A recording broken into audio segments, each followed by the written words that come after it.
আমি আছি গাইস হাওয়া মহলের ভিতরের এই হাওয়া মহলে তো আমি হেরে গেছি। উপরে কিভাবে উঠবো ওটাই খুঁজে পাচ্ছি না।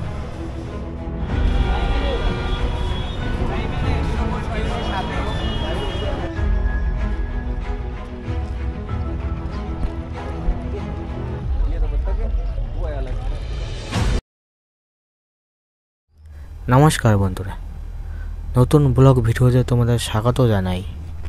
আজ আমি বের হয়েছি বাড়ি থেকে 1587 কিলোমিটার দূর জয়পুরে।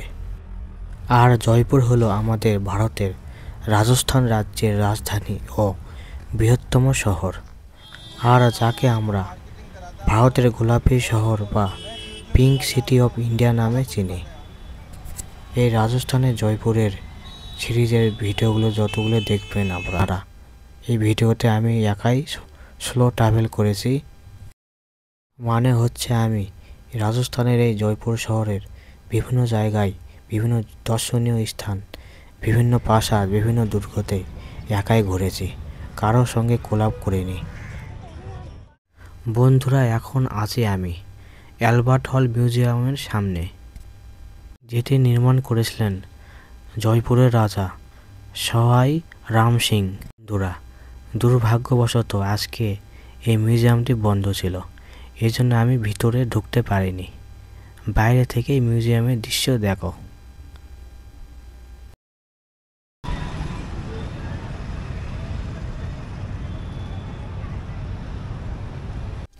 বন্ধুরা, এখন আমি যাচ্ছি হাওয়া মহলের দিকে।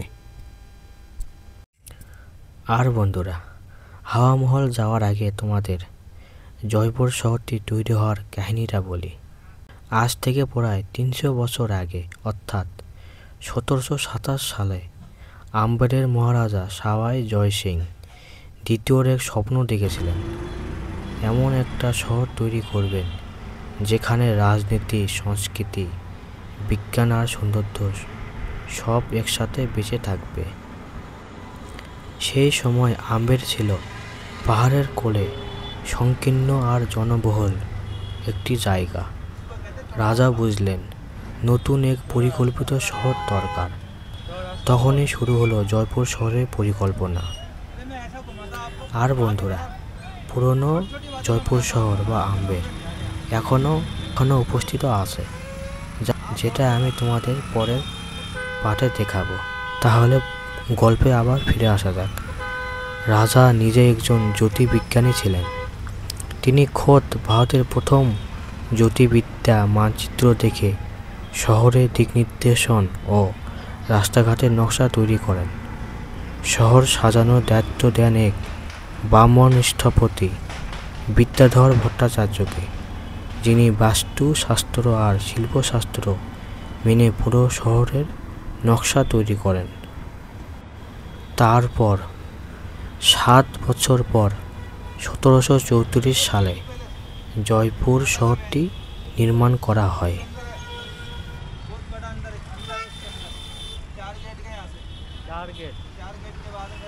এখন আমি আছি সিটি প্যালেসের সামনে। এরকম ভিতরে আরও 4টি গেট আছে। তারপর এখনও রাজ পরিবারের লোকেরা এখানে থাকে। আর এখানে যতগুলো দোকানের মতো দেখতে পাচ্ছ, সেগুলো সবই রাজ পরিবারের সম্পত্তি। লোকে ভাড়া করে এখানে দোকান করছে।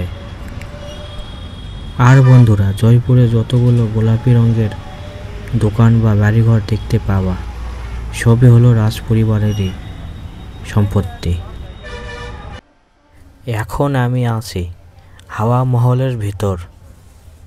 এখানে ছোট একটা মিউজিয়াম টাইপের স্টোর আছে। সেখানে তোমরা মিশরের পিরামিডের বিভিন্ন রকম জিনিস, যেমন মূর্তি, কফিন, মমি, চেয়ার, এগুলো কিনতে পারবা। এগুলো কিন্তু অরিজিনাল না। স্টোরের জিনিস দেখার পরে আমি হাওয়া মহলের সেকেন্ড দরজায় ঢুকে গেলাম। এখানে কতগুলো ঘরের মতো আছে, দেখো বন্ধুরা।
এগুলো হচ্ছে হাওয়া মহলের ভিতরের প্রথম তলার ঘরগুলো। আর প্রায় সব ঘরেরই একই রকম ডিজাইন তোমরা দেখতে পারবা। আর বন্ধুরা, হাওয়া মহল কেন তৈরি করা হয়েছিল এবং কি কারণে তা তোমাদের একটু পরেই বলবো। এরকম অনেক হাওয়া মহলে ঘর আছে যে ঘরে ঢুকলেই অন্য একটি ঘরে তুমি যেতে পারবা। একটা ঘরে 3টা 4টা করে দরজা।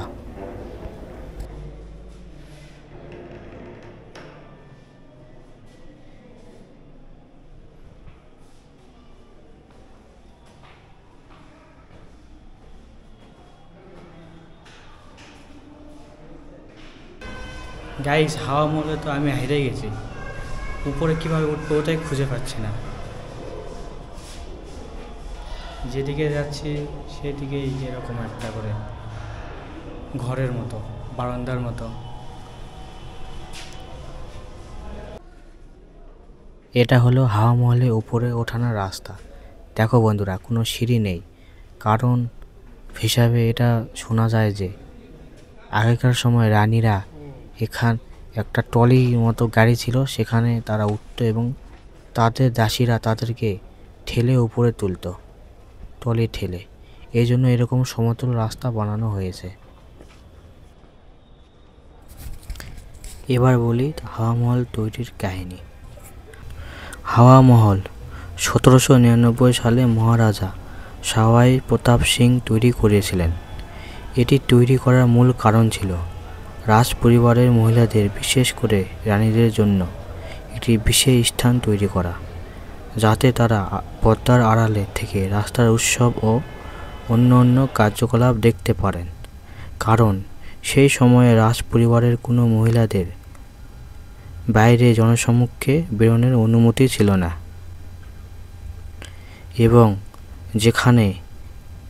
এবং সেই হাওয়া মহলে 5928টি ছোট জানালা বা জারেকা রয়েছে।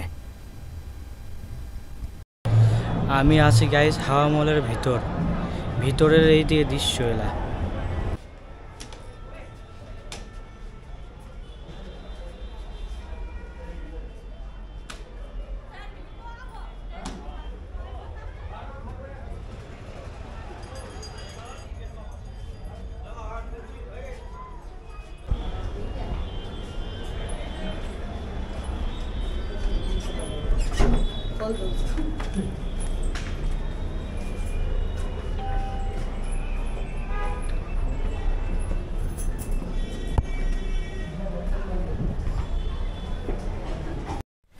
আমি আছি এখন সেই ঐতিহাসিক হাওয়া মহলের সামনে।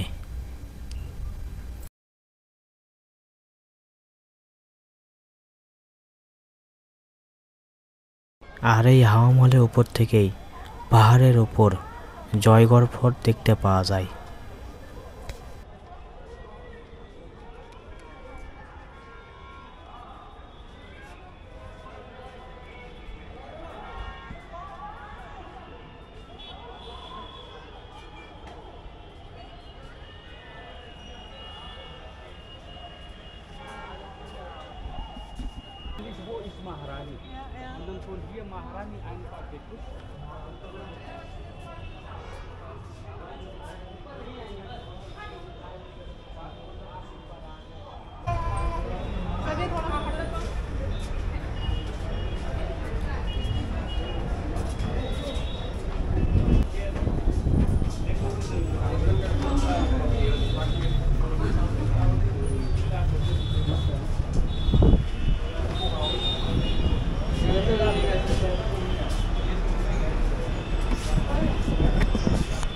এটা হলো হাওয়া মহলের দেখার লাস্ট ফ্লোর।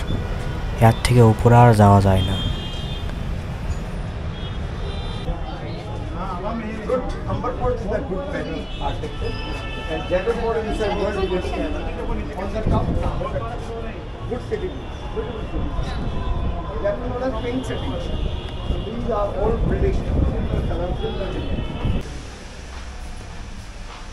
হাওয়া মহল দেখা পুরাই কমপ্লিট। এখন আমি বাইরে যাব, আরও অনেক কিছু দেখার আছে বন্ধুরা। এখন আমি হাওয়া মহলের বাইরে বের হয়েছি। এখানে একটা দোকান থেকে ম্যাগনেট নিলাম।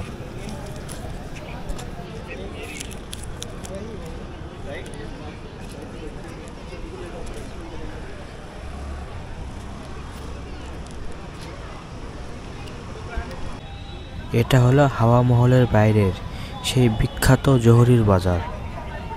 এখানে তোমরা পাবে বিভিন্ন রকম জুয়েলারি, তার মধ্যে পোশাক, অনেক কিছু। এটা হলো হাওয়া মহলের সেই সামনের অংশ, যেটা তোমরা রিল বা বিভিন্ন ছবিতে দেখেছো।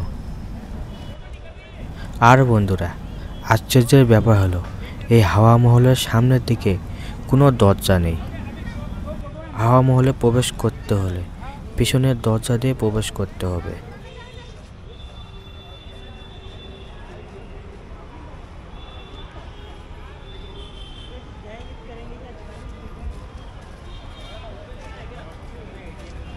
এই হাওয়া মহলটা দিনের বেলা দেখতে অতটা ভালো লাগে না, যতটা ভালো লাগে রাতের বেলা লাইটিংয়ে দেখতে।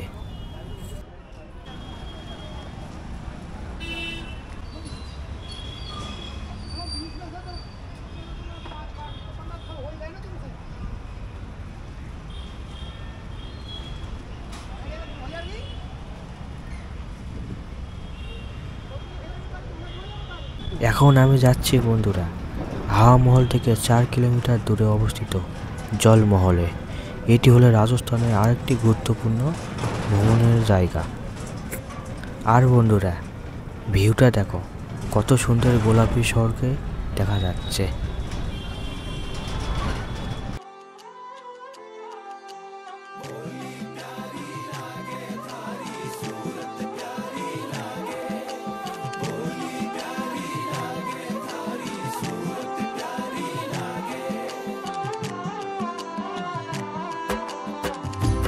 प्यारी लागे थारी मजलिस प्यारी लागे, बोली प्यारी लागे थारी सूरत प्यारी लागे, केसरिया बन रहो थारी बोली प्यारी लागे, आरियाला बन रहो थारी सूरत प्यारी लागे, बोली प्यारी लागे थारी मजलिस प्यारी लागे,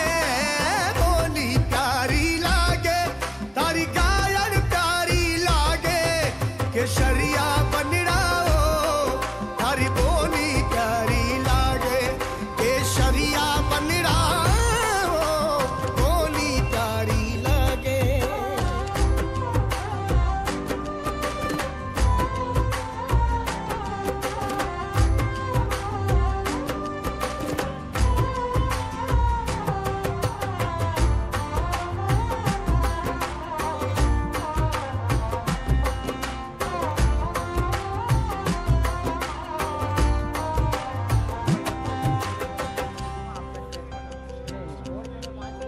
आवतेड़ा जानो तो धन स्वामी दासी मेला, आवतेड़ा जानो तो धन स्वामी दासी मेला, केसरिया बन रहो।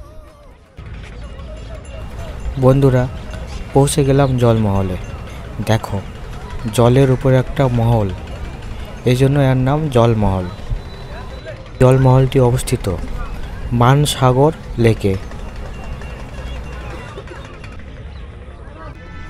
আর বন্ধুরা, এই জলমহলটি তৈরি করেন জয়পুর শহরের নির্মাতা মহারাজা জয় সিং দ্বিতীয়।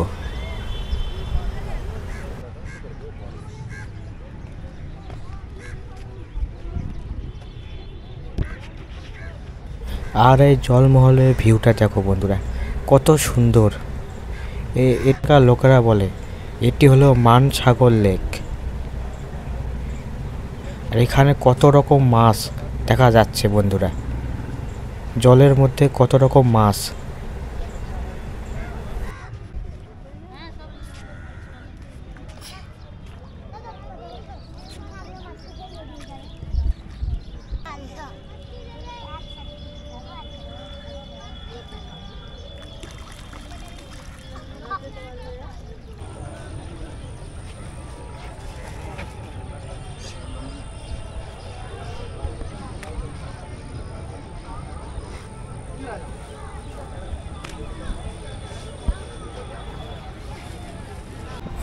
এই জলমহল দেখার পর আমি আবার যাচ্ছি হাওয়া মহলের দিকে, কারণ রাতের বেলা হাওয়া মহলের দৃশ্যটাই অন্যরকম মনে হয়, সেটাই দেখার জন্য যাচ্ছি।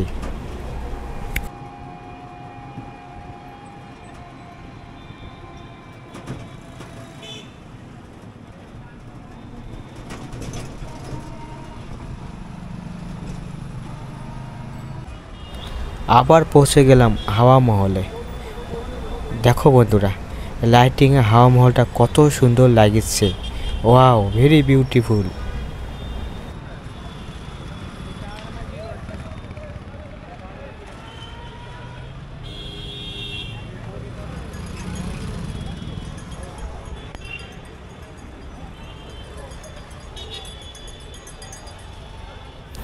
হাওয়া মহলটি দেখার পর এবার আমি যাচ্ছি আজকে রাতে থাকার।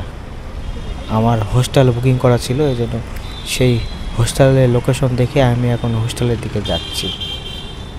দেখো বন্ধুরা, কত দূর এখনও যেতে লাগবে, লোকেশন দেখে যেতে হচ্ছে। রাতের বেলা জয়পুর শহরটিকে খুবই সুন্দর লাগছে। আর বন্ধুরা, আমাদের ভারতের মধ্যে জয়পুর শহরটি একটা সেফ শহর। এখানে চুরি ডাকাতির ঘটনা বেশি শুনতে পাওয়া যায় না, এজন্য আমি নিশ্চিন্তে আমার হোস্টেলের দিকে যাচ্ছি। আমার হোস্টেল এখনও 3 মিনিট। তাহলে বন্ধুরা, আজকের ভিডিও এখানেই শেষ করলাম। আবার দেখা হবে দ্বিতীয় দিন জয়পুর সফরে। ততদিন সবাই ভালো থাকবেন। चंदन की लकड़ी का बना हुआ गेट है। चंदन का इसकी जो निकासी की गई ना हाथी के दांत की, सफेद सफेद दिख रहा है ना, हाथी के दांत की, इस पे मैप बना हुआ ना, ये आप लोग सामने गार्डन दिख रहा है ना, मुगल गार्डन, इसका मैप बना हुआ है। तो वहाँ पर इतना बड़ा तालाब बन गया कि गड्ढा बन गया, पूरा तालाब की तरह हो गया। तो उसको जैसे उसका साउंड हुआ ना, जैसे यहाँ की महिलाएं वगैरह थे उसको गर्भ कर गया, जो चलाने वाले थे वो बेरे हो गए, और यहाँ के पक्षी वगैरह काफ़ी मारे गए। तो उसके बाद में उसका यूज नहीं किया गया। एक बार डेमो के लिए ऐसे यूज के लिए दिया गया था ऐसे।